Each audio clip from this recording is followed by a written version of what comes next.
तर चाळीसगावातील 14 पर्यटक काश्मीरमध्ये अडकले। सर्व पर्यटक चाळीसगावमधून पहलगाममध्ये आले होते। सध्या सर्व पर्यटक सोनबर्गमध्ये सुरक्षित आहेत। मात्र आसपासची परिस्थिती पाहता सर्वजण भयभीत झाले।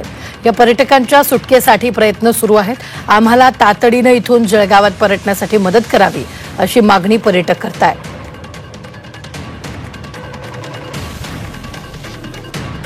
मध्ये आजचा आमचा रुटीननुसार स्टे होता, परंतु आजची जी दुर्दैवी घटना घडली त्याच्यामुळे सगळे लोक आम्ही अतिशय घाबरलेलो आहोत। कारण बाहेर अगदी हाय अलर्ट आहे, जिकडे तिकडे सैन्य तैनात आहे आणि हे सगळं बघून आमच्या सोबत जे सिनियर सिटीजन आहेत तर हे देखील अतिशय आता सगळे ताणतणावात आहेत आणि लवकरात लवकर कसं बाहेर पडावं यासाठी सर्वजण चिंतित आहोत। परंतु आता सध्या आम्ही इथे सेफ आहोत। तर महाराष्ट्रातले किती पर्यटक काश्मीरमध्ये अडकलेत पाहूयात ग्राफिकच्या माध्यमातून।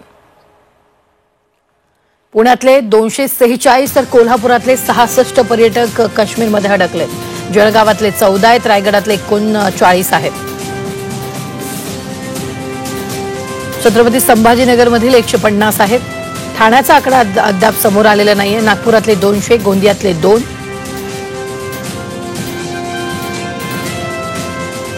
भंडारातले 48, अमरावतीतले 42, अकोल्यातले 30, वाशिममधील 51, बुलढाण्यातले 5, सोलापुरातले 47,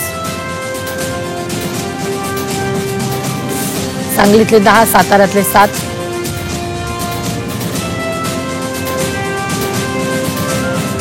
धाराशिवमधले 12 पर्यटक तिथं आहेत।